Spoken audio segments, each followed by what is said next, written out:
Terima kasih banyak, Pak Juanda. Halo, Bapak Ibu semuanya, apa kabar? Sehat? Semoga selalu sehat karena cuacanya sedang tidak mendukung ya. Kayaknya banyak yang sakit batuk dan flu. Saya harap Bapak Ibu senantiasa untuk sehat selalu. Nah, malam hari ini seperti biasa, iCommunity Level Up Club setiap hari Kamis pukul 19.30 selalu menghadirkan narasumber yang beda-beda dengan tema yang berbeda-beda dengan saya Devintia yang menjadi moderator pada malam hari ini. Nah, kalau Bapak Ibu udah lihat di Instagram iCommunity nih, pasti udah tahu kalau kita akan membahas tentang bagaimana teknologi 3D dapat membantu efisiensi dan akselerasi bisnis Anda bersama Pak Erik 3D, founder CEO Evolusi 3D, Presiden Print 3D Association Indonesia. Selamat malam Pak Erik. Selamat malam Bu dan teman-teman iCommunity semua. Wah, tetap ceria ya Pak Erik. Wah, menarik banget, saya udah penasaran nih Pak Erik. Jadi kalau Bapak Ibu ingat Pak Erik ini kita udah tahun lalu ya Pak kayaknya ya kita ngobrol soal teknologi 3D tapi waktu itu eventnya adalah tentang disabilitas deh kalau nggak salah waktu itu ya. Yes, dan kali ini nggak hanya disabilitas, kita akan mengulas rahasia-rahasia dan ide-ide yang tak terbayangkan dibandingkan sebelumnya, yang impact-nya kepada kita teman-teman semua loh. Oke, keren banget. Jadi ini tuh bisa menjadi salah satu apa ya, pandangan bisnis gitu mungkin. Dengan 3D bisa mudah membuat sesuatu hal. Jadi Bapak Ibu kalau lagi bingung-bingung gitu. Nah, jadi sesuai dengan judulnya, bagaimana teknologi 3D dapat membantu efisiensi dan akselerasi bisnis Anda. Gitu ya Pak Erik ya? Well, benar banget dan akhirnya kadang-kadang orang Indonesia ya itu suka datang akhirnya, Pak bisa gak besok buat? Ya, kalau misalnya zaman dulu bingung juga ya ngomongnya ya, kalau sekarang bisa. Kita jadi dengan ada Bener, teknologi ini bener, bener. memungkinkan apa yang sebelumnya harus berminggu-minggu jadi hitungan jam sampai hari gitu. Wah, oke, penasaran banget. Silahkan langsung aja presentasinya Pak Erik. Jangan lupa untuk saya sih tahu Pak Erik ya, kayak gitu. Mungkin ada spill-spill dikit tentang Pak Erik sebelumnya gitu ya, Pak. Wah, kalau masa harus saya nge-spill ya gitu, gimana kalau misalnya di-spill sama Google aja, cari aja Eric 3D kayak udah ke-spill semua di dalam sana. Bener-bener sebenarnya kalau nyari Erik Pak Erik 3D atau evolusi 3D gitu udah langsung keluar semua di Google kayak gitu.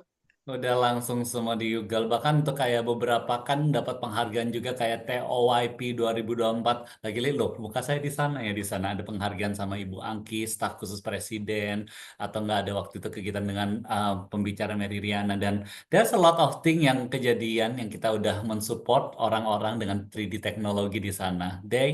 Well, senang sih that 3D technology can be impactful dan harapannya dengan teman-teman yang hadir di sini you can get the whole benefit yang bisa dibawa dan bisa memajukan bisnis teman-teman semua. Atau mungkin ada ide bisnis baru. Oh, menarik banget. Oke, silakan Pak Erik langsung aja presentasinya. Oke, so teman-teman iCommunity, selamat apalagi yang udah pernah dengar 3D printer, tolong ketik huruf Y, Y, Y, Y, diketik di sini. Ada yang pernah dengar huruf 3D printer kah di sini? Coba biar semangat gitu. Nah, iya dong Pak Juanda, udah pernah dong, udah dibuatin gitu kan ya. Nah, dalam arti 3D printer itu emang saat ini emang lagi ngebum. Devianta juga pernah juga, nice gitu kan ya. Karena saat ini ya dari teknologi-teknologi 3D, 3D printer itu salah satu yang populer saat ini. Mungkin kalau 6 tahun yang lalu, di tahun 2018 pas saya bangun itu saya ngomong dengan Juanda atau Devianta, tahu 3D printer? Apa tuh? Kan itu the first question ya malah. Kalau sekarang udah menjadi yang cukup common di mana-mana dan bisa dibeli sampai di rumahan-rumahan untuk buat mainan anak daripada beli mainan anak. Nah itu kan, zaman sekarang udah sebegitunya. Oke, sedikit cerita dari evolusi 3D itu, kalau misalnya kita lihat itu kita nggak cuman jualan, kita itu adalah konsultannya, konsultan 3D teknologi dengan fokusnya apa sih? Gimana dengan teknologi 3D itu kerjaan teman-teman lebih mudah, lebih cepat, lebih presisi dengan solusinya apa? Scanning dan 3D printing. Lengkap dengan tim dari Jerman, kita melayani seluruh wilayah Indonesia, kita ikut berbagai macam asosiasi, serta mendapat beberapa penghargaan di sini. Well, goal dan fokusnya kita sendiri itu bagaimana mentransform bisnis to the next level dengan 3D teknologinya kan. Nah, dengan mindset dan pikiran seperti itu, kita sudah membantu top 100 company, bisa dilihat aja, mungkin kalian udah pada kenal logo-logo di sini. Saya nggak harus masukin semua logo-logonya, nggak muat, saya bilang. Dan masih, ini baru top 100 company Indonesia, masih banyak yang bukan top 100, kita udah bantuin semua. Ada berapa banyak ya, tebak aja sendiri, lah, hitunglah sendiri apa yang kita lakukan dengan kegiatan-kegiatan kita di Indonesia. Dan nggak cuman hanya dari perusahaan-perusahaan, universitas-universitas, instansi pendidikan, kita itu juga ikut membantu dengan teknologinya, peralatannya, workshopnya, untuk bisa menyebarkan biar ada anak-anak yang bisa mendapatkan ilmunya dan bisa memanfaatkan untuk menjalankan bisnis ataupun mendapatkan portfolio masuk ke perusahaan-perusahaan besar yang top 100 tersebut. Well, kalau yang masih belum follow, silakan, silakan, silakan. Ini Erik Evolusi 3D atau kan cari di Instagramnya aja Erik 3D. Kita membuat 3D Entertainment, sesuatu yang belum ada di Indonesia. Kita buat yang menarik-menarik di sini ya. Follow aja. Nah, baik. Sebenarnya kalau kita ngomongin 3D teknologi, solusinya apa sih? Solusinya itu saya rangkum menjadi dagingnya begini. Very straightforward Oh, and simple. Kak, Ini. mungkin PPT-nya ini mau ditampilin? Oh, astaga, ternyata belum ditampilin. Dari tadi saya udah semangat-semangat kayak gitu, belum ditampilin ya. Saya pikir Bapak memang ini awalnya ada bridging-nya gitu sebelum. Tadi udah ngeklik-klik kayak gitu. Ya udah nggak apa-apa. Tak tampilin dulu saja kalau gitu ya. Nih. Jadi kalau misalnya kita lihat sekilas nih, mana tuh? Screen application. Nah, itu. Nah, kalau sekarang udah kelihatan Masih loading. masih loading, masih loading. Oke, ini gambar evolusi 3D.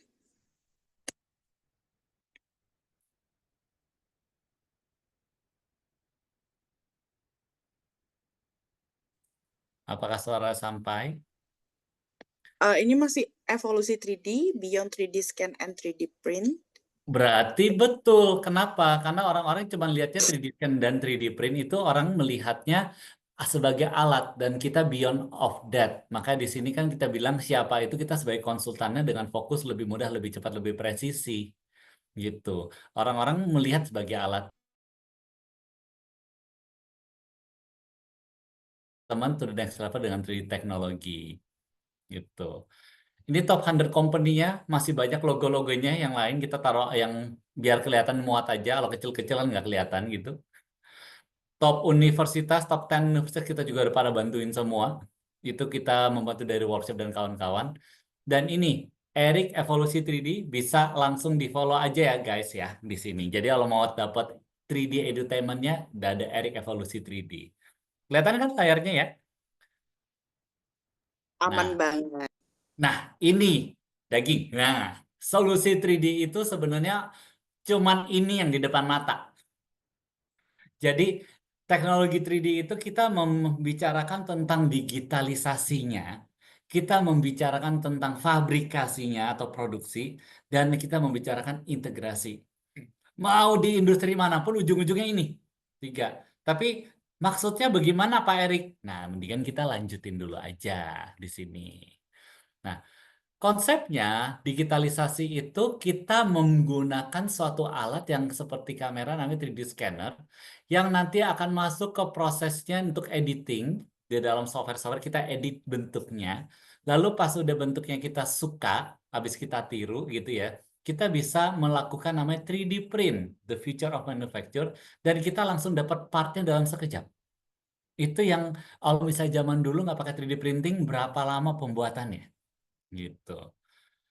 Nah, kuncinya itu hanya dua, duplikasi dan fabrikasi. apakah menggunakan alatnya atau enggak servicesnya. Duplikasi itu menggunakan 3D scannernya. Seperti yang kita bisa lihat nanti kita bisa ada mobil yang kita scan, dapat datanya secara presisi, dan nanti bisa masuk ke printer, difabrikasi, diproduksi lagi mobilnya. Atau enggak kalau misalnya teman-teman lihat yang viral itu, siapa yang lihat ada orang manusia masuk ke dalam 3D scanner, habis itu keluar patung mini. Ada yang pernah lihat seperti itu di Instagram? Nah, itu salah satu penerapannya. Kita diduplikasi jadi miniaturnya. Nah, kita bicara sedikit apa sih digitalisasi dengan 3D scanner yang seperti kita lihat di sini. Sebenarnya digitalisasi itu dengan adanya 3D scanner itu gabungan dengan namanya kamera dan alat ukur. Itu sama dengan 3D scanner. Jadi kalau misalnya kita lihat kita foto-foto-foto kan kita nggak tahu ukurannya. Dengan adanya ukuran yang presisi, kita bisa menghasilkan benda-benda yang lebih baik sesuai kebutuhannya kita. Nah, kalau misalnya udah ditangkap oleh hasil 3D scanning, tentunya kita bisa mengolahnya. Sayangnya, alatnya banyak banget loh. Alat kayak kita punya kamera. Kamera sendiri kan ada berbagai macam jenis kamera. Tahu dari mana itu kamera yang sesuai kebutuhan? Kamera range harganya ada yang dari harganya cuma 1-2 juta sampai harganya ratusan sampai eman ya kamera ya. 3D scanner juga sama. Bagaimana menduplikasi benda, mau sepresisi apa, mau secepat apa, mau segede Mm-mm. menggunakan berbagai macam teknologi ini. Nah, setelah kita ambil datanya, kan kita harus fabrikasi dengan 3D printer dong, atau enggak menggunakan teknologi lain. Apa sih maksudnya fabrikasi dan 3D printing? Nah, ini saya mau memberitahukan kepada teman-teman dulu bahwa 3D printer itu adalah salah satu dari 3 jenis fabrikasi yang ada di dunia ini. Di dunia ini cuma ada 3. Pertama itu adalah namanya pengurangan atau enggak subtraktif. Itu seperti bayangkan ada suatu patung yang kita pahat dengan mesinnya. Nah, itu adalah teknik subtraktif. Kalau aditif itu adalah penambahan. Nah, itulah 3D printing kita menambahkan materialnya. Ada yang plastik, ada yang metal, dan kawan-kawan. Dan ada yang namanya formatif. Nah, kalau formatif itu tidak menambah, tidak mengurang, tapi mengubah bentuknya. Jadi seperti kalau misalnya kita lihat ada tanah liat, kita bentuk-bentuk-bentuk, itu formatif. Tapi contoh nyatanya apa sih? Mungkin ember yang di tempat kalian gayung-gayung itu menggunakan injection molding. Kan itu dari biji-biji plastik yang dilumerin dan dibentuk menjadi gayung. Nah, itu cuma 3 fabricationnya. Setiap teknik fabrikasi atau produksi ini punya kelebihan, punya kekurangan. Yang jelas, dengan adanya aditif 3D printing, dari jumlah 1 biji, datanglah kemari, besok jadi. Kalau misalnya mau pakai teknologi lain, kapan jadinya ya? Nah, itulah yang mempercepat kita bisa memproduksi ide-ide liarnya kita yang mau kita jual, atau nggak ada improvement dalam perusahaannya kita bisa langsung on the spot prototipe bahkan menjadi final part untuk bisa digunakan di perusahaan. Loh, bedanya dengan tradisional manufacturing sebenarnya apa? Simpelnya, productionnya lebih cepat. Buang-buang materialnya itu waste-nya lebih dikit. Mau ada perubahan apa, tinggal sekejap saya ganti di komputernya, langsung saya pencet, langsung keluar di printer. Kayak kita lagi menggambar ya. Kan kalau misalnya kita mungkin teman-teman tahu pakai Canva. Nah, kalau Canva teman-teman tahu ya, kalau misalnya tulisannya salah satu huruf aja, udah di print, ya kan tinggal masuk Canva, kita benerin lagi, kita print lagi kan. Nah, kalau kertas mungkin dari zaman dulu udah seperti itu. Zaman sekarang bayangkan saya ngebuatin botol. Botolnya itu ternyata tingginya nggak sesuai harapan. Tapi saya tinggal ada dalam komputer, saya edit, dan habis itu saya pencet, keluar botol baru dalam sekejap loh.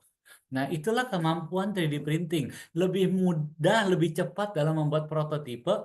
Dan kalau zaman dulu, kalau kita mau buat barang, telepon tukang, tolong buat ini.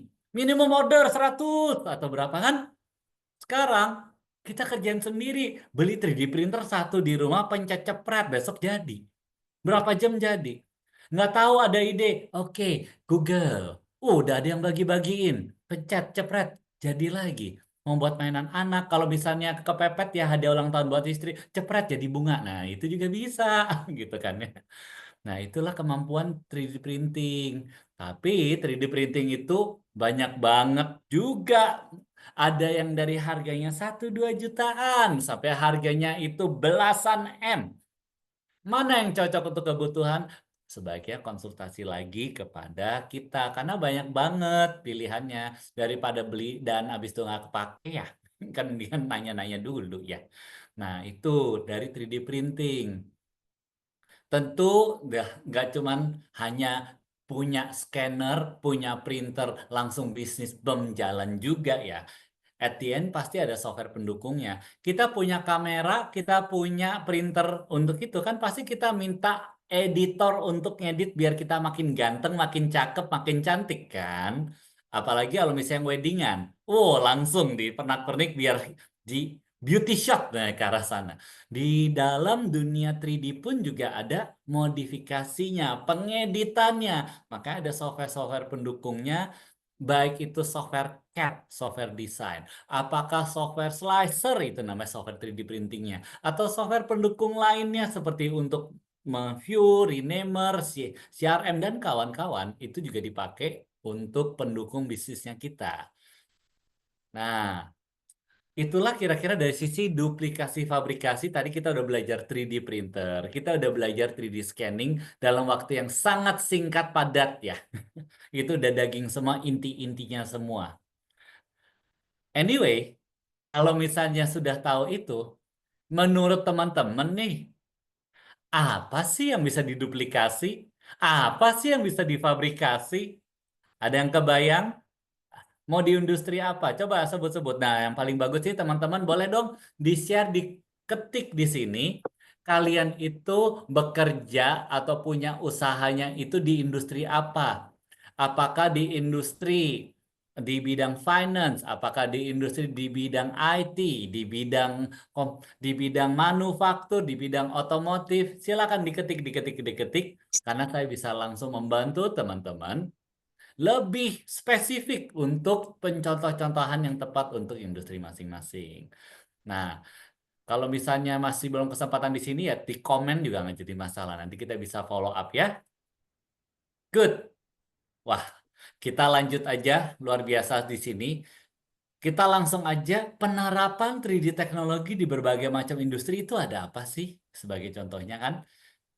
Saya ambil salah satunya adalah industri otomotif. Mungkin teman-teman yang sudah melihat di dalam IG-nya Eric 3D, ada saya dengan Mas Dipo, ada saya dengan Uya Kuya, ataupun saya juga bantuin Astra Honda Motor. Kita scan mobilnya, ada mobil baru waktu itu yang Hyundai Stylegazer, kita udah scan juga. Terus habis itu ada mobil dari Astra Honda Motor datang, kita scan juga.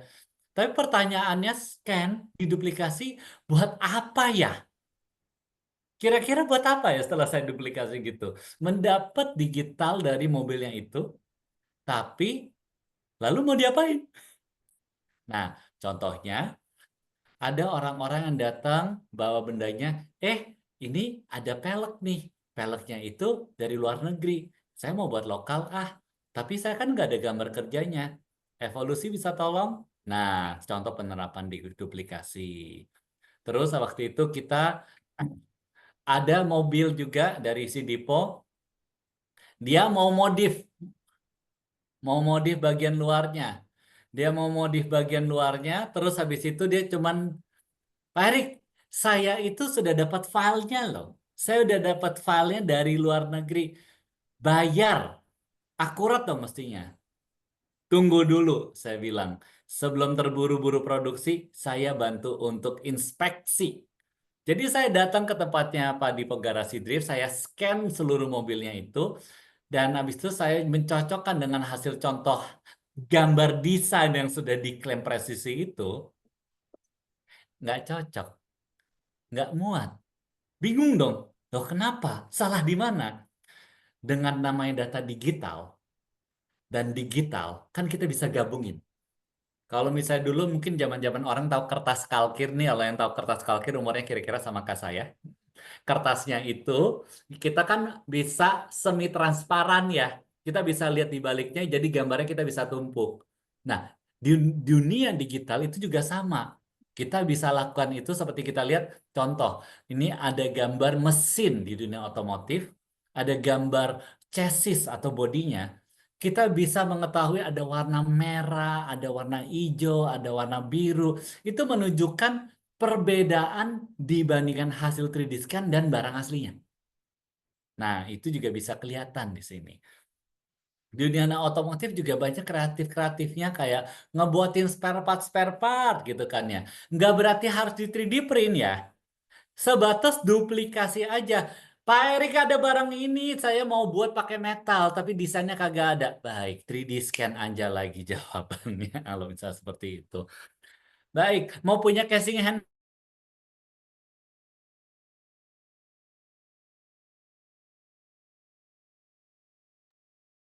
Pak Erik, ini sinyal saya atau Pak Erik ya? Tahu Akhirnya kita bisa membantu mereka.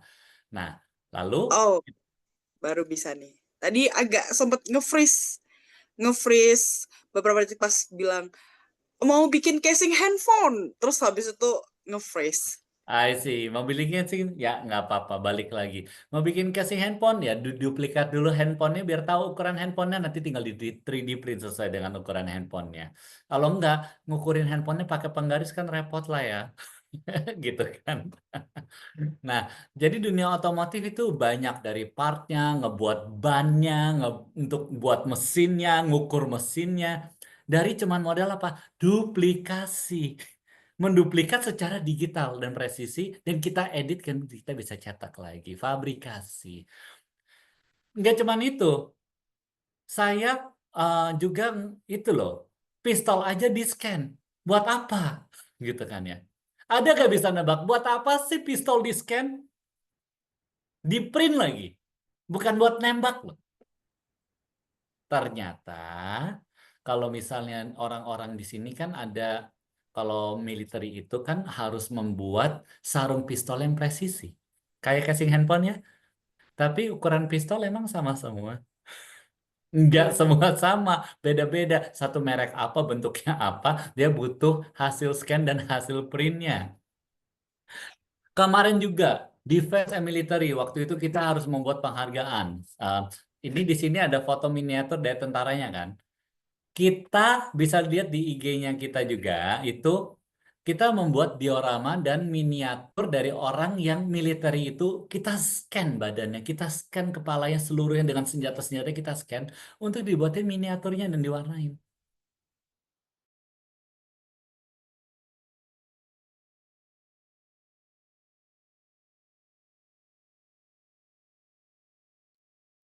Jadi ada sepatunya itu dari luar negeri gitu kan ya, dia pakai dan kita mau buat lokal. Bahkan tank aja kita pernah nyeken.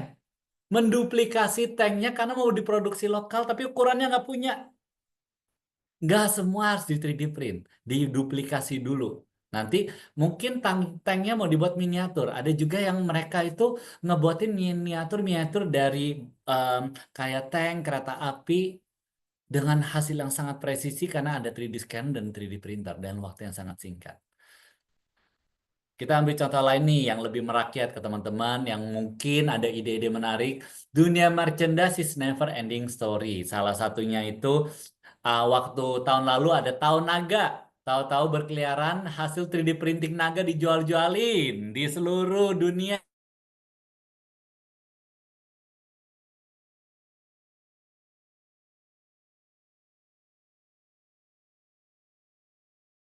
dengan 3D print. Ada mikrofon, gantungan kunci, tatakan untuk gelas. Habis itu bahkan kita bisa buat barcode-barcode dari 3D print untuk Spotify ataupun untuk barcode kebutuhan teman-teman.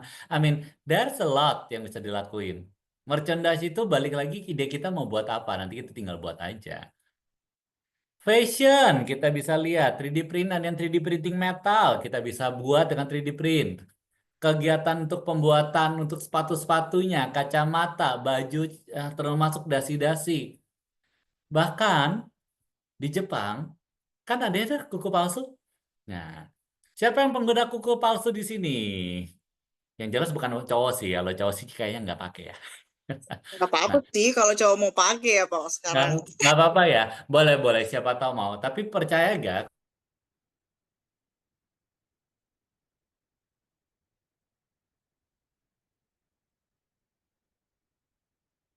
Perusahaan-perusahaan yang menaikkan value-nya, mereka itu bisa jual harga kuku palsu itu bisa berkali-kali lipat lebih mahal daripada kompetitor. Kenapa? Karena pasiennya, orang yang mau pakai kuku palsu di Jepang, dia scanning dulu ukuran kukunya. Dan akan dikostumisasi untuk kuku palsunya sesuai dengan ukuran jarinya teman-teman. Menggunakan 3D scan dan 3D print kembali. Nah, itu harganya langsung berlipat. Dan habis itu pembuatan fashion, saya kenal beberapa pemain-pemain fashion yang awal-awal di Indonesia yang menggunakan 3D teknologi, langsung ditawarin, sini buka booth aja di Sarinah. Kita tahu Sarinah itu sangat bergengsi, tapi karena kita bantu dengan 3D teknologi ya, langsung langsung disediakan privilege tempat di sana. Bagi para interior designer, sekarang memungkinkan campuran 3D dengan komponen-komponen kayu. Jadi banyak orang-orang berpikir, wah, apapun di 3D print, 3D print semua. Be kreatif, campurkan barang-barang yang besar-besar seperti kayu, board-boardnya dengan 3D printing. Atau enggak bagian untuk sekat-sekat mejanya dari 3D printing, bisa diaturin. Lampu-lampu, jam-jam, habis itu untuk bagian foto-foto semua memungkinkan dengan adanya 3D printing. Amin. Ya, mau bentuk apa tinggal pencet keluar dari 3D printer. Atau bahkan ada orang yang kreatif, nih ada bunga yang bagus, saya scan dulu bunganya, nanti saya print. Dijadikan apa? Jadikan untuk cover lampu. Kembali kreativitasnya di sini. Di dunia kesehatan yang waktu itu kita ngomongin kaki palsu, ya nggak cuma kaki palsu, mata palsu, tulang palsu. Untuk bracket gigi juga ada, untuk menahan tulang juga ada. Berbagai macam industri kesehatan sudah menggunakan ini. Kita support dari 3D scan-nya, kita support dari 3D print-nya. Jadi supaya mereka itu kadang-kadang nggak harus beli alat ya. Yang penting tahu ide kreatifnya tinggal dilaksanain gitu. Arsitek-arsitek, kita waktu itu ada Garuda Wisnu Kencana, kita scan, kita suruh buat miniaturnya malah. Lalu dari Alam Sutra waktu itu datang ke tempatnya kita ngobrol sama mereka. Dan habis itu buat maket-maket, sekarang semakin mudah. Para pemain patung udah pakai juga.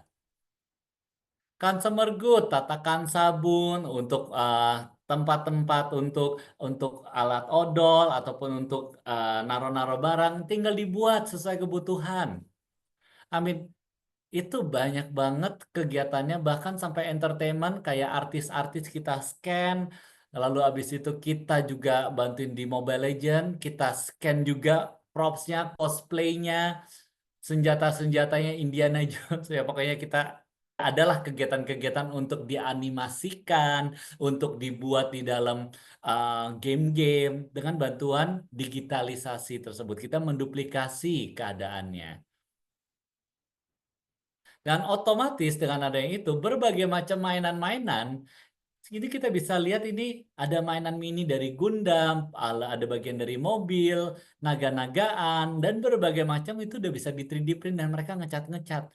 Para artis-artis, kalau dulu itu harus pakai clay, harus manual, hati-hati. Kalau sekarang sudah ada yang namanya digital sculpting. Jadi di dalam komputer tinggal sculpt, sculpt, sculpt, kalau salah undo. Ya asik banget ya. Zaman sekarang kalau salah tinggal undo. Kalau zaman dulu, salah kepencet. Ngulang lagi tuh semuanya, nggak bisa undo. Pas udah benar, cepret 3D printing langsung keluar lagi. Nah, bahkan di dunia mining kita bantuin parts-partsnya, ukurannya kita bantuin cari, bugnya kita digitalisasi, tumpukannya kita scanning dan wah, emang itu balik lagi cuman apa ya? Digitalisasi sama 3D printing. Partnya kita bisa 3D print, ada bagian dalamnya kita bisa scan, ujung-ujungnya dua itu semua. Bahkan untuk teman-teman yang punya F&B, mau punya sesuatu yang unik untuk di atas kopinya kalian, kita bisa buatin nih, kita contoh buatin dengan 3D printing, tengkorak atau enggak logonya teman-teman atau ngebuatin cookie cutter di sini sesuai kebutuhan alas sendok tusukan gigi paper dan kawan-kawan jepitan anything at the end semua itu tergantung kreativitasnya teman-teman seperti apa kita akan membantu mengulas mencari solusi untuk produksinya. Dan ini yang saya sebutkan itu masih banyak loh. Saya waktu itu ketemu apa ya namanya? Saya ketemu Master Chef. Saya ngomongin sama mereka tentang teknologi ini. Saya ngomongin tentang yang pemain cake. Nah, jadi dia itu ngebuat cake, butuh cetakan-cetakannya. Dan berbagai macam industri yang tak disangka selama itu membutuh sesuatu yang personalized dan custom. Dan ide kreatifnya keluar itulah saatnya menggunakan 3D scan dan 3D print. Itu masih banyak banget ya. So, Etienne, dari contoh itu baru sebagian contoh ya. Kita langsung yuk.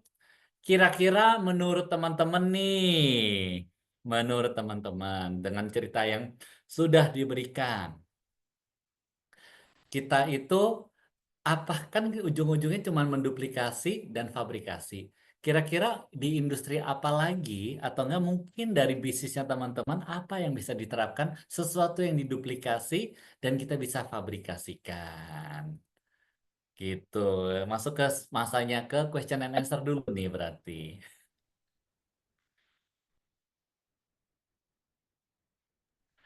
Nah, ini kebetulan juga udah ada pertanyaan di sini ya. Betul, udah ada pertanyaan dari Pak Chandra nih yang menunggu. Wah, size 3D paling besar sebesar apa ya pertanyaannya ya? Apa bisa 1:1? Terus harga Bisa seperti nggak? apa perhitungannya? Lalu yang Aha. ketiga, di industri kreatif Toys and Comic Fair yang lusa Sabtu Minggu akan jalan di Balai Kartini. Siap, oke. Nanti coba mulai lihat di Toys and Comic Fair. Saya cukup yakin bakal ada ngeliatin, lah ini hasil dari 3D printing nih. Kayaknya udah zamannya. Kelihatan kok ciri-cirinya. Atau enggak mereka udah cat. Good. Apakah size 3D printer paling besar itu seberapa? Oke. Kalau kita ngomongin size 3D printing, um, gue bisa mengatakan itu nggak ukuran dari printernya sendiri itu emang kalau kita ngomong sekali print ada yang sampai ukuran berapa meter. Tapi pertanyaannya itu apakah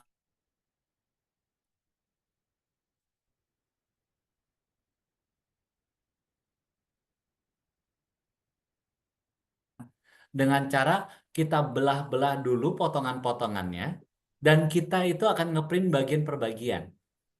Salah satu contohnya itu coba bisa dilihat di garasi drift di situ yang Dipo dia itu ngeprint untuk apa ya bodi mobil. Kan kita tahu ukuran bodi mobil berapa.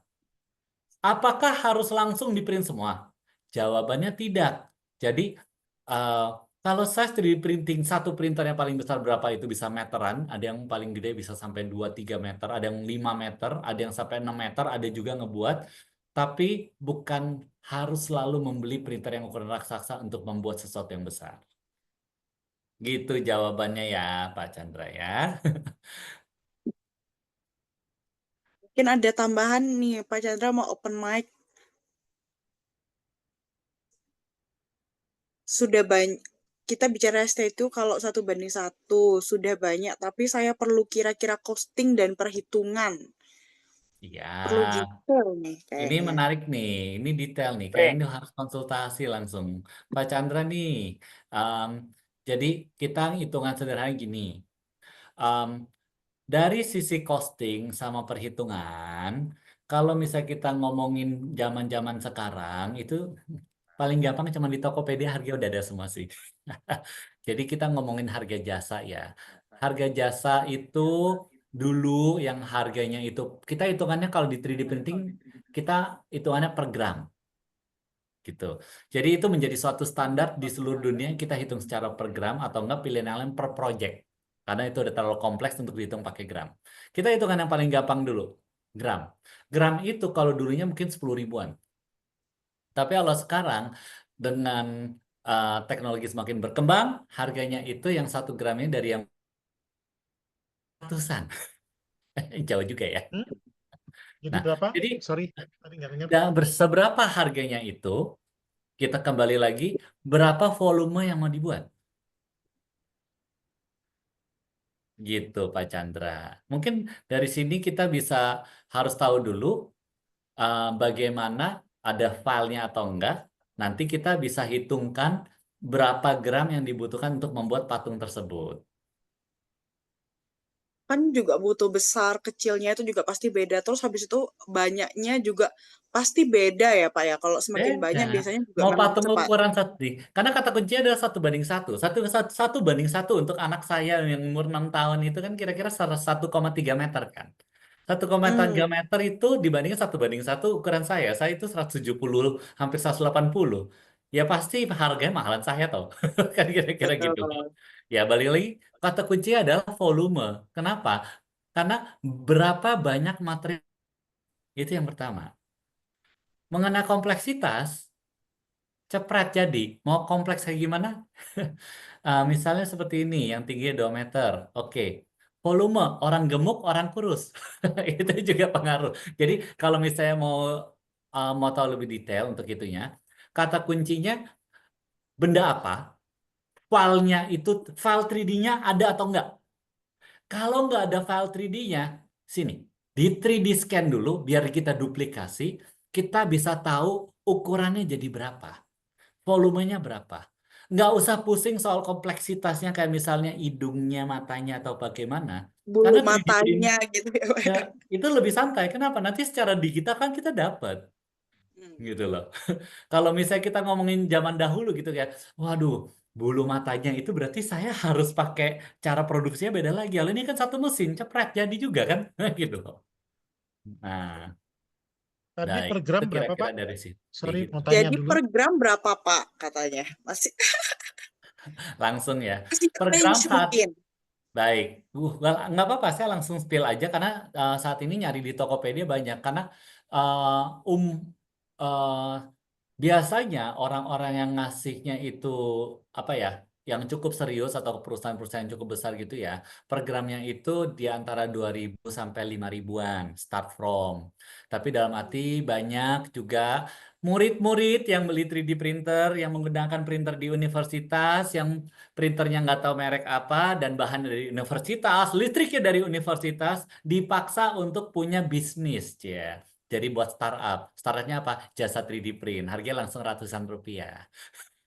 Tapi ya kembali, apakah mau pakai yang ke arah sana ataukah dari profesional, harganya akan bervariasi tergantung bagaimana pengalamannya mereka. Semoga Hmm. terjawab ya. Dan itu Berarti baru ya ngomongin satu 2000 jenis sampai 3D printing. Karena masih ada 3D printing metal, 3D printing rubber, ada 3D printing berbagai macam. Oh, oke, itu menarik. Langsung dikasih contohnya.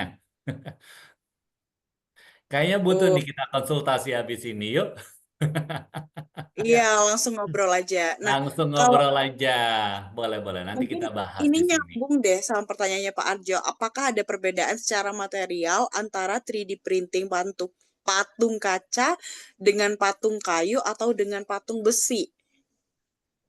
Baik, siap. Jadi kalau misalnya untuk 3D printing, memang ada beberapa yang sudah mendevelop 3D printing kaca langsung. Ada beberapa yang sudah. Tapi dalam Hmm. arti, sebagai pengamat konsultan 3D, um, kayaknya masih menyulitkan untuk itu. Belum saatnya, teknologi belum se-mature itu. Dan kalau misalnya untuk patung kayu, mereka patung-patung kayunya itu, mereka kan itu um, pilihannya antara mereka pahat manual atau enggak mereka itu sudah mendesain di dalam suatu software. Yang saya sudah lakukan, patung kayunya yang dipahat oleh para pengrajin itu diduplikasi dulu dengan 3D Hmm. scanner. Dapatkan datanya? Nah, pas sudah dapat datanya, pakai masukin mesin fabrikasi, bukan 3D printer ya. masukin mesin fabrikasi, dia cetak, dan pengrajinnya itu tinggal penghalusan atau nggak memperfectkan. Itu akan menghemat waktu dan lebih cepat. Itu salah satunya. Patung besi. Patung besi, balik lagi. Kalau dari sisi produksi, ada yang menggunakan teknik 3D printing dan pakai machining. Ada yang menggunakan namanya casting. Ada yang manual. Jadi perbedaannya kalau misalnya kita ngomong secara material ya, satu kaca, satu kayu, satu besi ya. Gitu jawabannya ya. Jadi beda-beda. Tapi kalau yang kaca itu mungkin karena dia hasilnya nggak maksimal gitu, Pak. Atau mungkin kayak kacanya dia nggak firm gitu. Jadi mudah Baik. pecah atau Uh, gimana, Pak? Logikanya. Sebenarnya bukan masalah mudah pecah, tapi masalah prosesnya gitu ya. Jadi kalau misalnya dari kita ngomong kaca, orang harapannya itu langsung kinclong, tembus pandang, tembus gitu kan. Nah, Hmm, 3D printing itu, dia itu kan konsepnya adalah aditif atau enggak layer by layer. Atau enggak saya paling gampang ini deh, siapa yang pernah makan kue lapis legit? iya, pasti deh Pernah ya, kayaknya pasti ya. semuanya deh. Nah, kue Mm-mm. lapis legit itu kan kuning hitam, kuning hitam, kuning hitam, kuning hitam kan ya? Betul. Kira dengan proses yang memasaknya yang berlapis-lapis gitu, kira-kira kaca itu bakal setransparan apa ya? Jadinya mungkin mozaik kali ya, gitu. Benar, benar, benar, benar. Nah, jadi Hmm. emang saat ini masih belum optimal, but memang yang transparan cuman kaca. Nah, mulai 3D printing sudah ada yang transparan menggunakan resin transparan. Apakah sesuai kebutuhan? Balik lagi, Anda butuh yang seperti apa, harganya juga. Kalau misalnya Anda cari yang sekompleks mungkin dan butuh transparan, oke, yuk ngomong. Saya kasih tahu teknologinya. Oke. Kalau saya sih karena kalau saya berkecimpung di dunia pendidikan gitu yang paling sering banyak pasti tentang merchandise sih yang nggak pernah ada habisnya ya Oh, kalau soal 3D kayaknya. waduh, pendidikan saya bantuin perusahaan, bantuin sekolah dapat duit malah. Nih, Karena kalau merchandise itu kalau boleh cerita nggak sih Pak kalau yang tadi saya lihat ada UGM kayak gitu. Dia lebih kepada untuk di program studinya mereka atau mereka buat untuk apa ya memenuhi kebutuhannya mereka secara UGM-nya, bukan di prodi atau fakultas. ya. Yang di UGM waktu itu saya bantunya di untuk produk apa ya engineering department. Jadi yang ke Hmm, waktu itu memang di dunia manufaktur sudah merambah ke dunia 3D scan dan 3D print. Jadi saya mengadakan workshop dan juga memberikan pelatihan penggunaan teknologi tersebut kepada mereka. Tapi lucunya ada salah satu universitas di bidang pertanian belinya juga 3D printer. Balik lagi kenapa? Kata kuncinya kan fabrikasi, membuat sesuatu yang labornya nggak ada, saya bisa ngebuat desain gitu kan.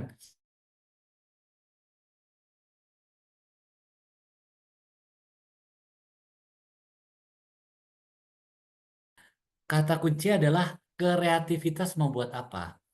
Nah, saya ambil contoh nih, ini kreatif. Bagaimana universitas ataupun sekolah yang dengan adanya 3D printer dan 3D scanner malah dapat duit, balik modal. Gimana kira-kira? Kebayang, Bu? kalau bikin ini ya, bikin eh toko merchandise-nya ya. No, no, no. Oke, saya bantu ya. Ini namanya ide kreatif di sini. Kalau Oh, misalnya di dunia pendidikan butuh alat peraga pendidikan, Bu, sebagian. Oh pasti sih. Tapi. sebagian, sebagian dari mau biologi ataupun untuk fisika atau yang lain-lain. Mhm, Terus mhm, anggaplah sudah ada 3D scan dan 3D print. Ada mhm, ekstrakurikulernya untuk melakukan ini. mhm, Terus murid-muridnya dikasih tugas untuk menduplikasi dan memfabrikasi barang-barang tersebut dan dijual kepada murid-murid yang harus belajar di sekolah. Hmm. Kira-kira kebayang? Benar-benar benar. Malahan mereka bisa lebih terpercaya tuh kalau jual itu. Malahan. Betul sekali. Dan bahkan itu baru hal yang simpel. Universitas yang lain ini lebih keren lagi. Dia universitas kesehatan, kedokteran. Kedokteran, Bu, yang pakai. Mm, mm. Hmm. Kan kita harus mengajari kalau misalnya apa sih yang namanya penyakit jantung, bedanya jantung yang sakit sama nggak sakit gimana sih, syarafnya seperti apa sih? Mm, mm. Nah, ada salah satu penggiat 3D itu adalah ahlinya 3D print mayat. Jadi kalau misalnya Oh, mayat-mayat kayak gituan, itu kan em, sangat untuk dibeli dan harus betul. preserve dan takutnya ada hantu-hantunya. Nah, di sini kita dengan adanya teknologi ini, hasil dari CT scan, dan orang yang pingin, kan ada yang bilang tuh, kalau saya meninggal nanti mayatnya silahkan dipakai untuk bla bla bla gitu kan ya. Oke, Mm, dibalik. Saya sakit, tapi sakitnya saya udah di CT scan, hasilnya itu Anda boleh pergunakan untuk riset para murid-murid. Dengan mm, hasil CT mm. scan-nya kita 3D print. Hmm. Ide kreatif ujung-ujungnya. Kita cuman menduplikasi dari di kita scan dengan CT scan dan kita fabrikasi dengan 3D print.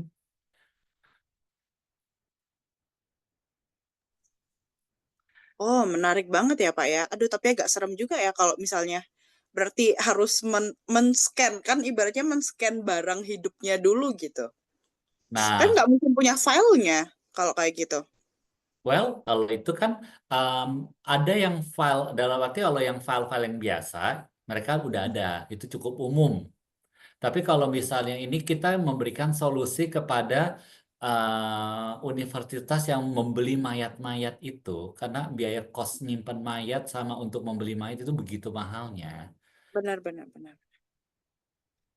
Oke, nih kebayang nggak nih Bapak Ibu udah mulai terpikirkan, wah ternyata 3D itu dulu tuh jujur jujur juga saya tuh awal-awal kayak, oh emang bisa ya secepat itu, semudah itu. Tapi memang apa ya teknologi saat ini tuh udah sangat canggih banget dan ini bisa diaplikasikan kayaknya di semua sektor deh kayaknya ya Pak ya. Banyak sektor, saya banyak. Kembali lagi bahkan orang mengatakan IT, pakai 3D printer IT mau buat apa? Cie, IT bayangin kan programming kan ya. Betul, It- betul, betul. Dengan 3D printing mereka ngebuat rack server ataupun untuk kabel organizer yang mereka yang customizable. Benar-benar yang harus pas gitu ya. Harus pas gitu. Kemarin kita juga ngomong, wah, em, zaman sekarang ya kan kita sering mendapatkan ada produk, ada kemarin hari ini aja kita baru datang itu mereka ngebantuin Palang Merah Indonesia. Ini hari ini dia datang. Dia bawa suatu produk ke tempat kita. Kata-katanya gini, Pak, ini kalau saya harus beli di Indonesia nggak ada. Di luar negeri saya harus import. Ongkosnya itu mau beli banyak mau dikit kira-kira sama, mahal. Ada impor biaya masuknya dan pengurusan dengan kawan. Dan saya cuma butuh 10 biji. Mau buat di mana? Ya udah saya lihat. Oke, saya scan nanti saya print ya. Tapi jangan dipikir gini, ini kayak memang mudah tapi cuannya juga banyak loh Bapak Ibu. Jadi waktu itu saya pernah lihat di TikTok itu memang sekarang itu orang-orang tuh apa-apa itu kayak harus pas sesuai. Mereka tuh punya gambaran di kepala tuh kayaknya harus sesuai. Jadi ada waktu itu di video nih ya Pak cerita aja. Ada mereka baru bangun rumah, terus habis itu pengen desain kulkas. Tapi kulkasnya ditaruh di sebuah rak. Jadi mereka sudah beli raknya dulu, terus kayak kulkasnya tuh harus pas kayak gitu. Nah, dengan merek yang tertentu, tapi harus mengepaskan dengan raknya itu. Dan harganya ternyata gitu aja tuh 30 sampai 40 juta. Hanya sebuah kulkas yang kalau di Hartono kayaknya 3 sampai 7 juta. Ya, Oh, mungkin kalau kita zaman sekarang makin personalized. Tapi kembali ya, kita juga ini suatu fakta. banyak orang langsung ngebanding-bandingin nih. Ah, kalau gitu apa-apa di 3D print aja ya, pasti lebih murah ya. Kembali bendanya apa? Di saat orang-orang udah langsung mikirin, em, contoh nih, mungkin kalau misalnya teman-teman tahu gitu, ada yang dari agama Katolik kan ini lagi tahun jubileum gitu ya, kan lagi ada maskotnya, Luka and Family and Friend gitu kan ya. Kalau bisa kita ngomonginnya harus produksinya 10, murah. Hmm. Tapi habis itu, wah, kita mau memasarkan dalam jumlah besar banget, kita harus 100.000. Itu mulai tahapnya naik dari yang namanya 3D printing ke teknik produksi yang lain. Bukan berarti Hmm. kita bilang, wah, semuanya di 3D print. Jawabannya tergantung. Tapi ada yang menarik nih, bahwa ini para startup dengan ada 3D printing, silakan deh lihat-lihat di Instagram, lihat-lihat di sosial media, banyak yang viral-viral ngebuat hasil 3D print aja dan mereka jual hasil 3D printnya dan hasil dari 3D printnya itu dipakai untuk beli printer lagi, jadi ngeprintnya lebih cepat lagi, kejual lebih banyak lagi, beli 3D printer lagi biar bisa ngeprint lebih banyak lagi dan berlipat ganda. Jadi bisa dibilang apa? Bisnisnya modal beli printer satu. Modal awal.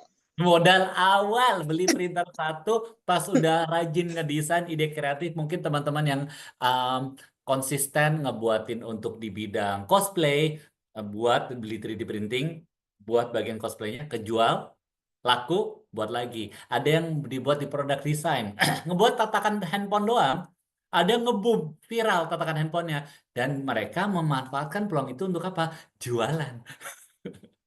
Nah ini jiwa entrepreneurnya harus keluar ini. Nah, kita pun juga Bener. saat ini kan lagi tahun ular. Kita pun juga lagi membuat namanya ular naga nama. Artinya apa?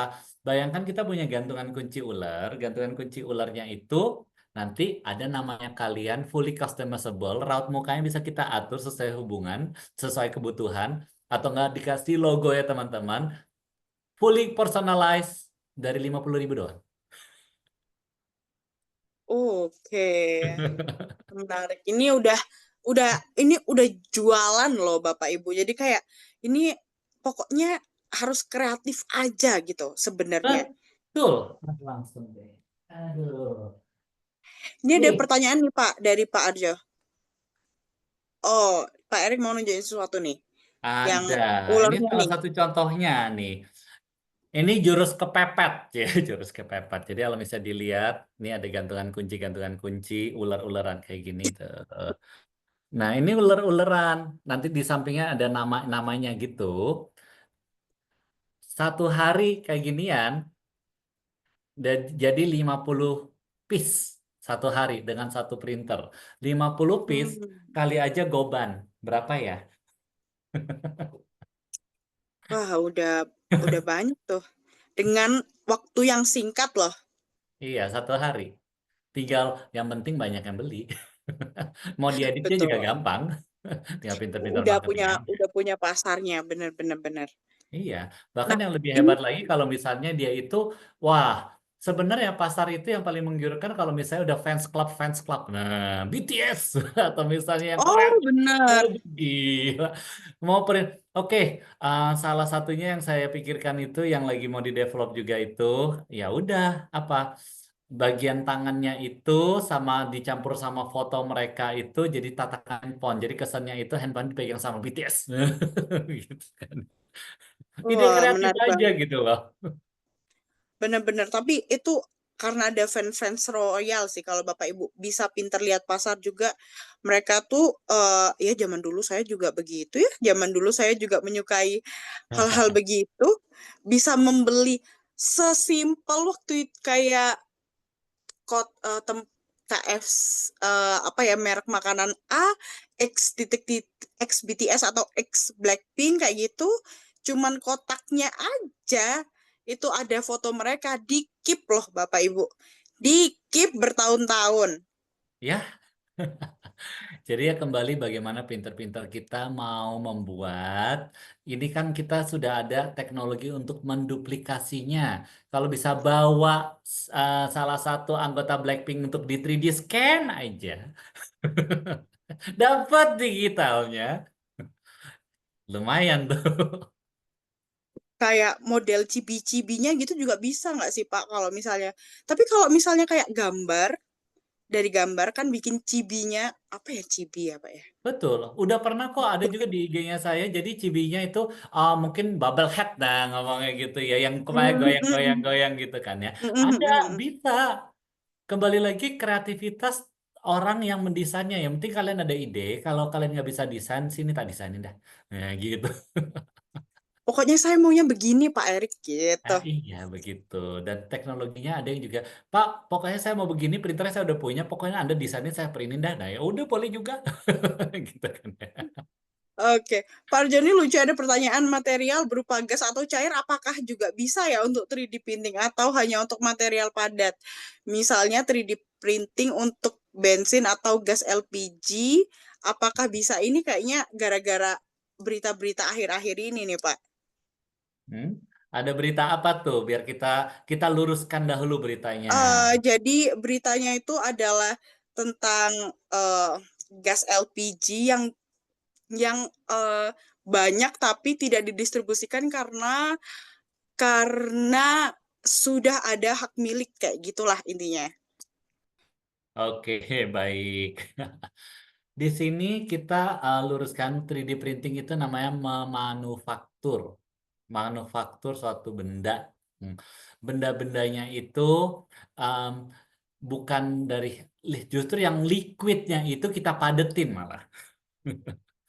Terus ada yang liquidnya itu minimum bentuknya adalah gel.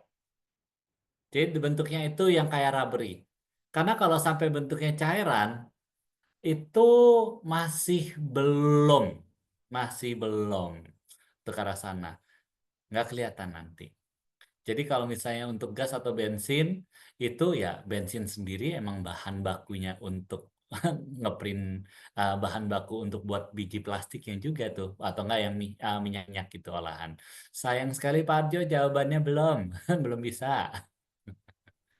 Tapi Mm-mm. nggak tahu ya Pak Arjo kalau misalnya beberapa puluh tahun lagi kita tiba-tiba bensinnya menggunakan padat. Jadi, Kalau bensinnya padat, yang saya bisa bilang itu banyak orang yang apa tuh ya, baterai. Di saat dia oh padat, ya benar benar benar benar nah benar. itu udah mulai mereka itu menggunakan 3D printing untuk memikirkan membuat baterai sel yang paling efektif. Itu ada. Terus Hmm. habis itu ada yang bentuk padat yang lain itu untuk kayak di otomotif ngurangin kebisingan dari, atau enggak mengurangi polusinya. Ada saringan-saringan tertentu, filter-filter tertentu yang nggak bisa dibuat secara normal, udah abnormal kali ngomongnya. Tapi ya dengan 3D printing it's possible. Oh iya iya betul betul betul. Oh iya ya betul.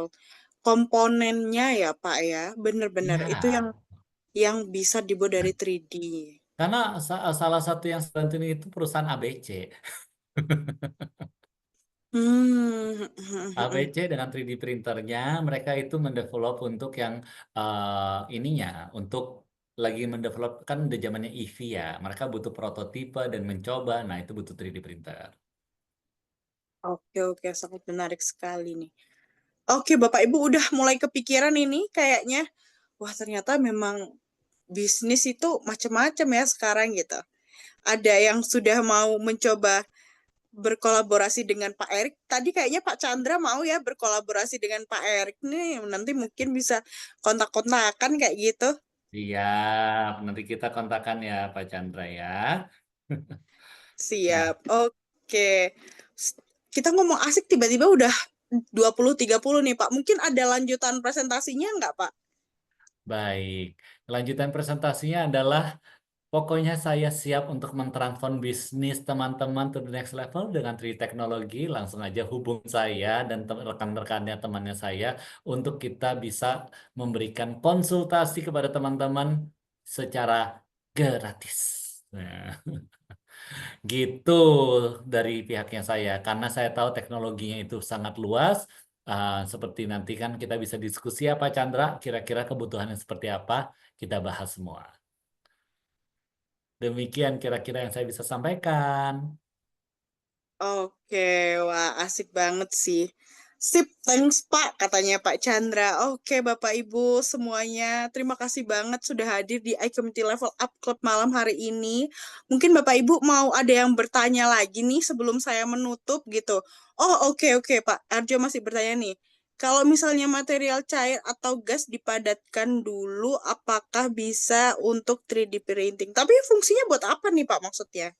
Ini cukup menarik. Idenya seperti apa dulu? Jadi mungkin dari pertanyaannya itu sebenarnya ada solusi yang lain. Goalnya apa nih Pak? Mm-mm. Mungkin Pak Arjo mau unmute, mungkin Pak Arjo kepikiran bisnis Kepikiran sesuatu nih. ide sesuatu yang bisa dikolaborasikan.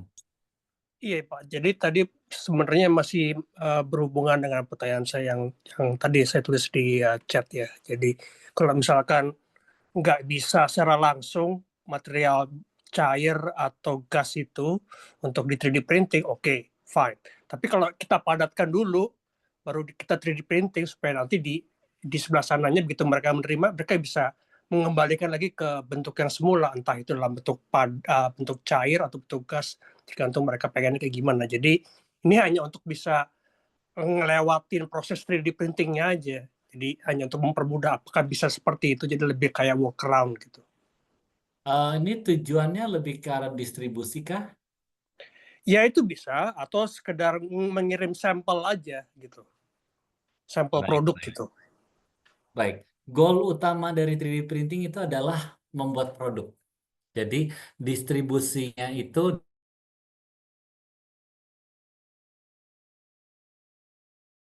print. Jadi kalau misalnya bendanya itu kita baru membuat nih, mau buat botol, mau buat parts. Nah, 3D print bisa membuat bendanya, bukan mengkonversi benda yang ada menjadi yang lain. Dalam arti kayak misalnya ini kan ada gas. Gasnya mau di print jadi apa? Kelebihan 3D print adalah membuat benda yang kompleks dari nggak ada apa-apa menjadi sesuatu. Gitu. Nah, jadi kembali tujuannya itu kalau misalnya mau membuat kontainernya yang mau di-R&D-kan, nah mungkin mau buat kontainer khusus buat cairan bensin atau gasnya itu bisa dibicarakan dengan 3D print. Tapi kalau gasnya itu diubah dengan 3D printer, enggak, karena proses 3D printer adalah proses manufacturing namanya, proses membuat sesuatu. Tadi kan ada 3, subtraktif, aditif, sama yang namanya adalah forming. Kalau ini mengubah, itu masuk ke forming, bukan 3D printing. Iya Pak, pertanyaan saya bukan tentang itu Pak. Saya ngerti soal itu. Ini memang ada beberapa tahap. Jadi ada satu proses di mana material aslinya itu misalkan cair atau gas. Itu satu proses kita misalkan padatkan dulu. Nah, setelah dipadatkan baru masuk proses kedua yaitu 3D printing, ya kan, supaya bisa di 3D print. Terus di ujung sebelah sana, misalkan klien saya gitu, mereka menerima dalam hasil padat juga kan. Tapi karena aslinya itu nanti entah itu bentuk cair atau bentuk gas, mereka nanti punya opsi, oh ini nanti dikembalikan lagi ke mereka punya alat lagi proses tersendiri yang kemudian mengembalikan ke bentuk semula, entah itu cair atau dalam bentuk gas. Itu maksud saya. Jadi kalau misalkan prosesnya seperti itu, ada 3 tahap itu, apakah bisa gitu? Tadi kan kata Bapak kan harus padat nih, nggak bisa cair. Jadi ya udahlah kita padatin dulu deh gitu. Kita 3D print, baru nanti pihak sana mencairkan kembali gitu. Apakah bisa begitu? Baik, itu kembali konsep 3D printnya. Oke, 3D printing itu namanya additive manufacturing, itu kan proses penambahan ya. Kembali, kalau tujuannya itu hanya sebatas untuk delivery, gitu kan ya. Seandainya mungkin di masa depan ada pun, tapi saya masih menanyakan benefitnya apa, saya tidak melihat. Walaupun itu. Karena kalau 3D printing itu contoh kayak ada 3D printing coklat gitu kan ya. Karena mereka mau membuat dari coklat batangan gitu kan. Coklat cair, terus habis itu ada dibekuin dengan suhu tertentu biar bisa di print. Ada coklat, tapi tujuannya itu bukan untuk demi delivery ke sebelah gitu loh. Ya, jadi yang mereka lakukan itu mereka udah membuat kayak bisa dicari tuh menara Eiffel atau enggak yang coklat 3D printer mereka buat. Pas desainnya udah dapet nih, bisa ngebuat coklat dan dengan bentuk Mickey Mouse gitu ya. Nah, mereka punya cabang di Surabaya atau di Amerika atau di mana, mereka sudah tahu settingannya. Si coklatnya itu yang cair saya bekukan atau nggak suruh mereka buat coklatnya sendiri, dimasukin ke dalam 3D printer coklat di sana, dipencet nanti jadinya another Mickey Mouse di belahan dunia yang lain, tanpa harus kirim Mickey Mouse hasil cetakan kita. Nah, mungkin itu bisa membantu biar ada bayangan apa sih yang bisa dilakukan dengan yang cair dipadetin kayak coklat dan habis itu nanti dibentuk.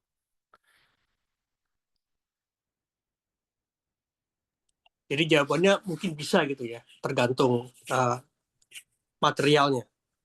Ya, dan apakah beneficial? Saya belum tahu, tapi kalau misalnya kasusnya coklat itu karena mereka ada bentuk Mickey Mouse-nya yang mau dibuat. Dan mereka mau Oh, menstandarisasikan. Tapi kalau misalnya gas ataupun cairan, saya nggak kebayang bentuk apa yang mau dibuat. Gitu. Ada juga cairannya itu kayak misalnya contoh ada resin, saya dari resin mau buat transformer gitu kan ya. Jadi banyak para pemahat-pemahat yang artisan-artisan luar negeri mereka 3D print dengan resin, file udah ada, terus tukang catnya di Indonesia. Kalau saya print dulu di Amerika dan kirim ke Indonesia, resiko barangnya patah dan biaya impor dan yada-yadanya berapa? Nah, itu bisa di bypass dengan cara, oke, saya sudah print dengan berhasil di Amerika, dan habis itu filenya aja yang dikirim ke Indonesia dan dicetak di Indonesia. Habis itu tukang ahli catnya itu langsung ngecat. Karena mungkin kalau itu kan contoh paling kecil soal patung. Yang saya lakukan itu di dunia manufaktur, saya scan, saya desain ban velg mobil, filenya itu dikirimnya ke Cina untuk produksi. Misalnya seperti itu. Berarti harus punya material juga Pak ya, dari baik dari pihak pengirim sampel dan dari pihak penerima mereka harus punya materialnya untuk mencetak kembali seperti mana aslinya gitu ya Pak ya. Untuk efisiensi ya, karena dengan dari sisi dengan adanya 3D printing kan itu udah affordable di most of the place ya, udah ada yang dan distribusi material di Indonesia udah cukup luas. Yang penting settingan sama desainnya itu udah tepat. Waktu itu saya juga bantuin klien yang di Surabaya, um, mereka juga minta ngeprint. Saya udah lihat barangnya ada di Jakarta, saya desain dan saya atur untuk di printnya di Surabaya dan langsung nyampe ke rumahnya. Jadi nggak lewatin harus nunggu satu hari gitu loh. Dan itu barangnya memang seperti aslinya ya Pak. Jadi memang misalkan tidak ada cacatnya, materialnya tuh sama persis gitu, tidak ada perbedaan sama sekali, itu tidak ada. Pasti beda. Karena balik lagi material-material yang kita lihat di pasaran itu, kayak contohnya kan ada yang waktu itu, ada yang contohnya datang ke tempat kita untuk di 3D print nggak cocok. Tidak semua bentuk cocok di 3D print. Ini harus tahu juga teman-teman. Ini harus pinter-pinter nih kita melihat. Makanya kita harus dikonsultasi dulu. Ada yang cocoknya di 3D print, ada yang cocoknya dengan metode produksi yang berbeda. Tidak semua cocok. Oke Pak, terima kasih. Sama-sama. tidak semua cocok ini berarti apa Pak waktu itu? Kak? Mungkin ada pengalaman nggak Pak? Ada. Jadi waktu itu dari kembali dari faktor kliennya itu minta material sama percis dengan bentuk yang sama percis gitu ya. Walaupun saya udah buat fungsinya sama persis, tapi karena bentuknya beda, tetapnya di reject. Mm-mm. Kadang-kadang mereka itu benarnya hanya sama persis, bukan masalah fungsi. Sedangkan dari 3D printing sendiri, memang dia itu mampu membuat, gitu kan ya. Tapi dia ada limitasi-limitasi yang dari sisi produksi lain itu mungkin lebih bagus sih. Contoh nih, mau membuat pintu. Nah, ini saya ambil analogi yang paling gampang. Pintu rumah kebayang teman-teman ya, pintu rumah ya. Mm-mm. Apakah bisa saya ngebuat pintu rumah dengan 3D printing? Bisa, jawabannya. Terus habis itu, um, kalau gitu bisa dong dibuat pintu rumah yang motifnya sampai kayak serat kayu sama persis dengan warna-warnanya dan handle-nya dari besi. Oke, material dari 3D printing kan itu bukan kayu tapi namanya wood plastik, nggak bisa dari kayu juga, gitu kan ya. Terus habis itu ada dari mungkin untuk handle-nya, handle-handlenya itu, wah itu ada handle-handle kan kalau kita lihat itu kan ada yang sampai mengkilat-mengkilat. Di 3D printing besi bisa, nanti di processing, harganya masuk gak ya? Nah kita juga mikir di sana juga. Terus ada bagian yang kayak kunci-kunci, ada komponen kecil-kecilnya semua. Bisa ditiru? Bisa juga. Tapi kan harus didesain ulang, diprint ulang semuanya. Pakai besi atau mau dipakai plastik dengan jenis cara kunci yang berbeda. Sama-sama bisa kunci. So, di sini banyak orang mengatakan, wah 3D printing gue tinggal copy sama persis dong. Tidak semua bisa efisien sesuai harapan dari sisi harga. Kalau gitu, yang Hmm. cocok apa dong? Kalau saya untuk teman-teman yang kata kuncinya di saat kita ngomongin 3D teknologi 3D scan sama 3D print, yang paling cuan apa sih? Kita ngomongnya kayak gitu ya, paling menguntungkan.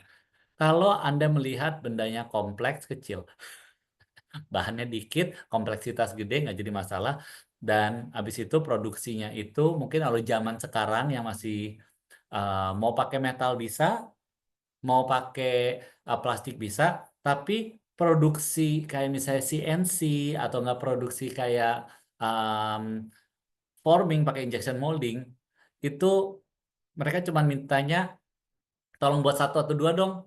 Nah, itu susah tuh kalau misalnya pakai injection molding atau yang pakai CNC, jawaban 3D print. Nah, yang dikit-dikit kecil-kecil aja dulu. Nah, itu cocok.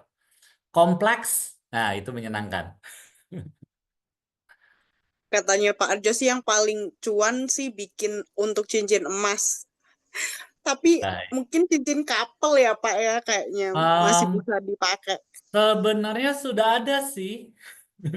Jadi para pemain-pemain di Bali itu, para pemain perhiasan itu sudah menggunakan 3D printing.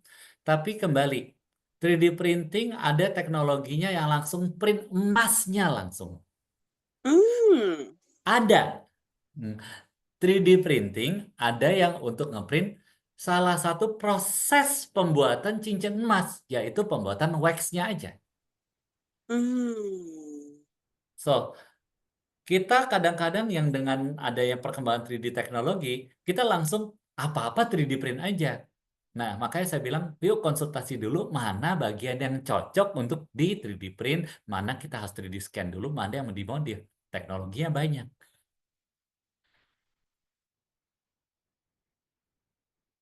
Oke. Harus cermat, kreatif, dan dapat menyesuaikan maunya gimana sih? Gitu. Nanti kalau Betul. misalnya ada bingung, nah konsultasinya ke Pak Eri kayak gitu. Betul sekali. Oke, jadi bisa ya Bapak Ibu cek di websitenya evolusi3d.com atau email atau WA juga bisa di 087857066247. Oke, together we create 1 million competent 3D engineers. Anjay, asik banget. Oke, ini saya dari tadi itu kayak mau kayak mau menutup janji mau menutup tapi pertanyaan terus hadir gitu ya Pak ya. Jadi sulit kan. Mungkin pertanyaan dari Bu Feni ini terakhir nih mungkin. Beliaunya Baik. karena emas ya Bapak. Jadi saya juga suka emas ya kan. Jadi penasaran nih, filamennya juga emas dan bagaimana jika ada berliannya? Luar biasa. Baik, saya bantu di sini. Ini saya udah senang banget, ini perkembangan. Bahkan ada orang mengerti yang namanya filamen. Dulu pasti bilang filamen, apa itu? Kalau sekarang saya belum ngomong filamen, aja udah pada ngomong filamen. Nah, jadi teknologi 3D printing sendiri itu ada 7 teknologi. Dan yang menggunakan filamen itu hanya satu dari 7 teknologi yang ada. Dan yang untuk yang emas-emas itu, dia menggunakan teknologi bubuk 3D printer. Jadi itu bubuk emasnya yang akan uh, di 3D print dengan suatu laser atau enggak cairan untuk kayak semacam lem yang nanti namanya dilelehkan. Jadi akan yang langsung jadi gitu loh. Itu teknologi beda. Gimana ada jika ada berliannya? Berliannya tempelnya belakangan. Berlian nggak bisa di 3D print. Beli dulu berliannya. Imitasi Bu nanti jadinya kalau kalau berliannya di 3D print. Ada, saya pernah waktu itu ngeprint berlian dari plastik gitu, bentuknya aja berlian gitu, diamond gitu kan untuk. Oke. Wah, keren banget sih, Pak. Kayaknya nanti bakal banyak yang tanya-tanya atau menghubungi Pak Erik nih nantinya untuk Bapak Ibu. Karena memang menarik ya untuk bisnis 3D print ini. Kelihatannya itu mudah, tapi sebenarnya gampang-gampang sulit juga kalau nggak kreatif karena akhirnya bisa membuat barang yang sama. Jadi kalau misalnya nggak kreatif dan nggak tahu pasarnya gimana, sulit juga. Iya nggak sih, Pak? Well, asalnya saya mengatakan instead of nggak kreatif, yang penting sudah fokus ke dalam satu bidang. Misalnya kalau Hmm. ibu fokusnya di bidang pendidikan, yuk kita bicara, saya bisa bantu dari penerapan-penerapan di bidang pendidikan untuk diterapkan. Nanti dari sana mulai deh ide-ide kreatifnya. Gitu. Oke, menarik banget. Oke, seperti biasa nih Pak, sebelum menutup saya mau minta closing statement nih dari Pak Erik untuk Bapak Ibu yang hadir pada malam hari ini, khususnya terkait 3D printing ini ya. Baik. Kalau misalnya untuk closing statement, saya yakin ya seperti ini aja. Kita sebagai para pebisnis itu at the end banyak ide-ide yang bermunculan. Dan kalau misalnya Anda yang bisa lihat opportunity, ada sesuatu yang mau diproduksi, ingat 3D teknologi bisa menjadi solusi. Karena bisa langsung diduplikasi hingga difabrikasi dalam satu hari. Nah, itu bisa langsung dibahas juga. Kembali ya, satu hari dari ukurannya bisa tergantung. So, kembali lagi kreativitasnya teman-teman untuk bisa memajukan teknologi 3D di dalam perusahaan Anda. Kalau masih bingung gimana caranya, silakan berkonsultasi dengan Erik 3D. Oke, terima kasih banyak Pak Erik atas ngobrolnya malam hari ini, keren banget. Bapak Ibu, mungkin Bapak Ibu boleh menyalakan videonya, kita bisa foto bareng gitu ya sebelum akhirnya benar-benar closing nih gitu. Dan meskipun online ya Bapak Ibu, jadi kita tetap ada foto bersama. Oke, boleh nyalain videonya Bapak Ibu? Oke, Pak Juanda, terima kasih banyak. Pak Chandra. Oke, terima kasih banyak. Kita foto bareng ya. 3, 2, 1. Oke, keren. Makasih banyak Pak Erik. Boleh bilang makasih juga ke Pak Erik dong atas materi kerennya malam hari ini. Terima kasih, Bro. Thank Pak you Erik. semua, sukses. Malam. Hai,